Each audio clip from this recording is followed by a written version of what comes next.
Saya sering beli air kelapa dalam botol, diantar oleh ojek online dan ketika barangnya sampai, bahagia rasanya. Selagi menikmati air kelapa, saya sadar botolnya terbuat dari plastik. Saya jadi ngerasa sedikit bersalah dan berdosa. Kamu pernah ngerasain gitu juga nggak? Akhirnya botol-botol ini jadi saya gunakan lagi dan lagi untuk botol minum. Tapi karena saking seringnya pesan, botol-botol jadi menumpuk di rumah. Selain botol-botol ini, ketika melihat sekitar rumah, ternyata banyak sekali perabot dan juga aksesoris yang terbuat dari plastik. Belum lagi sejumlah barang keperluan sehari-hari.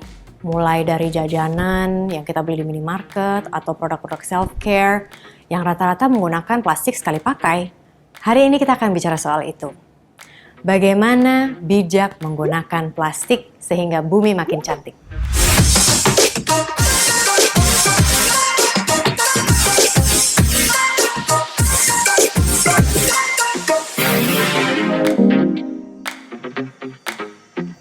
Sampah plastik itu bisa berbahaya bagi lingkungan hidup. Bumi, satu-satunya rumah kita.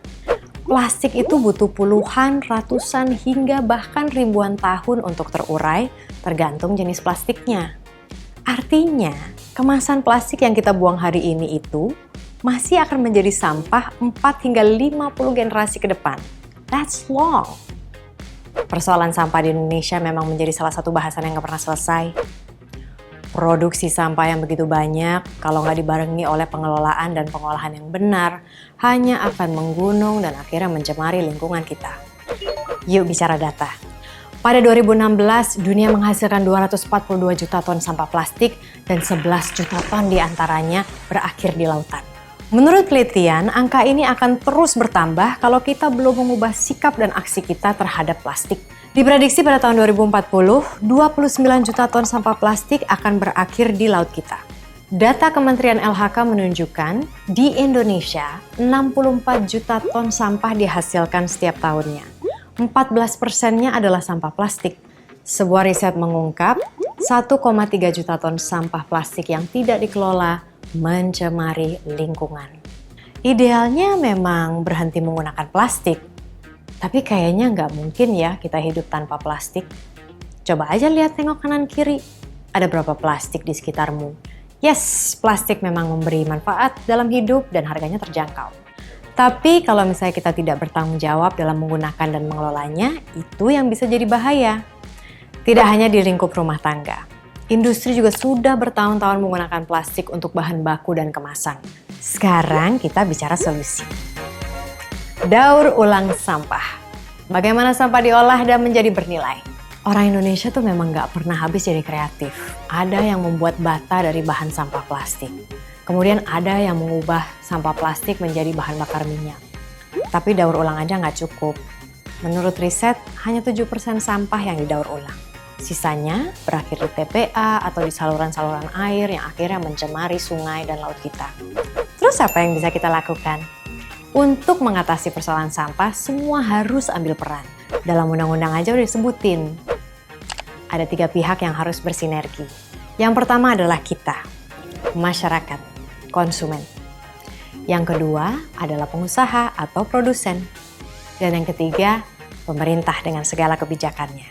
Kita itu bisa banget membantu mengatasi persoalan sampah plastik yang mencemari bumi ini dengan mengurangi menggunakan plastik. Terutama plastik sekali pakai. Pakainya aja nggak sampai 5 menit. Tapi dampaknya kepada lingkungan itu bisa bertahun-tahun. Kalau dari sisi pelaku industri, penting sekali perusahaan-perusahaan untuk punya aksi nyata menjaga lingkungan hidup selagi menjalankan bisnisnya. Mulai dari menggunakan bahan baku alami, hingga menghasilkan produk-produk dan kemasan yang ramah lingkungan. Dan supaya masyarakat patuh dan perusahaan-perusahaan nggak ngeyel, pemerintah punya kewajiban untuk mengambil kebijakan strategis untuk mengatasi sampah plastik di Indonesia.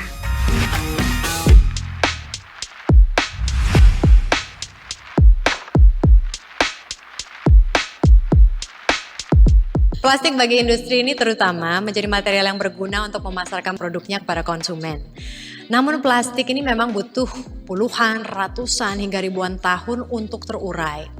Sementara kita semua punya tanggung jawab untuk memastikan bumi ini asri untuk anak cucu kita ke depan. Dan solusi berawal dari diskusi. Hari ini dalam diskusi kita saya nggak akan ngobrol sendiri. Akan ada beberapa narasumber, diantaranya ada Mbak Rosa Vivien Ratnawati, Dirjen Pengelolaan Limbah, Sampah dan Bahan Beracun Berbahaya Kementerian Lingkungan Hidup dan Kehutanan. Ada juga Chelsea Islan, public figure atau aktivis peduli lingkungan. Ada Mas Pandu Brojonegoro, Marketing Director Garnier Indonesia, dan juga Nila Pati, Head of Research and Education dari Zero Waste Indonesia. Selamat siang semuanya, apa kabar? Selamat siang, Kak Marisa. Hai, Marisa. salam Halo. sehat. Senang deh melihat wajah-wajah sehat dan ceria ini.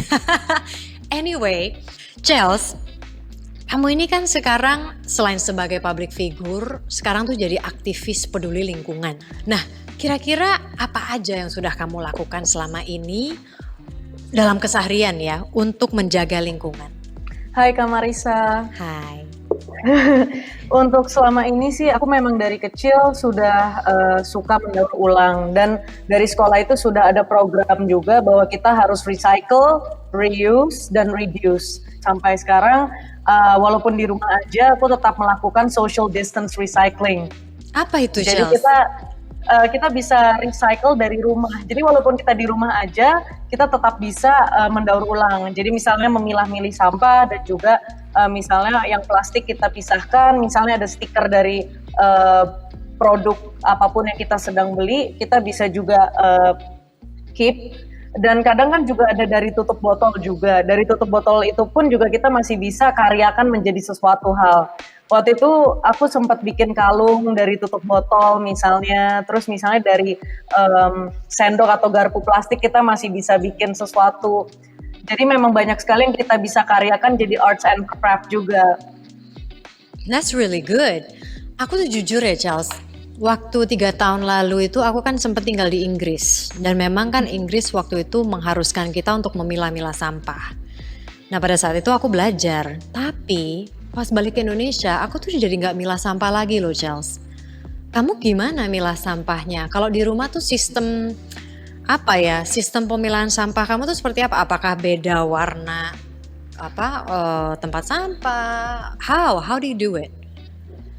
Biasanya kalau aku itu depends on the texture juga, dan juga produk itu sendiri. Misalnya dari kemasan sama kemasan, terus misalnya dari botol plastik dijadiin satu sama botol plastik yang lain, dan kadang juga misalnya ada yang bamboo stick, atau misalnya dari stainless straws juga aku juga jadiin satu. Jadi sebenarnya kita bisa memilah-milih tergantung dari produk itu sendiri gitu. Sekarang kan karena nggak kemana-mana, akhirnya jadi belanjanya online gitu. Dan justru dari sana itu yang kita kumpulkan bukan langsung kita buang, tapi kita tetap mendaur ulang dan kita bisa simpan di rumah. Misalnya kayak bubble wrap itu kan banyak banget. Ya, bubble wrap itu juga kadang kan langsung buang aja gitu kan abis buka kemasan. Tapi itu justru aku bisa simpan dan kadang dibikin sesuatu gitu. Kamu bikin apa bubble wrap? Waktu itu aku bikin jadi di wall aku, misalnya kayak kita bisa nempelin foto-foto di atasnya, jadi kayak arts and craft seru-seruan cute gitu. Oh my god, you're so creative. Tuh kan emang orang Indonesia tuh banyak banget yang kreatif ya.